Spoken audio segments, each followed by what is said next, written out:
Mercedes bilan BMW birlashib, mana bu modelni o'ylab chiqardi. Obyomi 603 twin turbo 750 ta ot kuchi. Razgon 100 gacha 1.8 sekundda etkim kelyapti.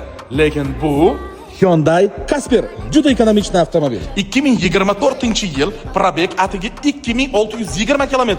1 litrli atmosferniy dvigatel, 76 ta ot kuchi. Srednим расход 4,5 dan 6 litrgacha 100 ga. Juda futuristik dizayn, bilmadim, lekin hozircha современный, необычный avtomobilni shunaqa chiqaryapti shekil. Bagajni отделение, hozir ikkinchi qatori ko'ramiz sizlar bilan. Chek, assalomu alaykum.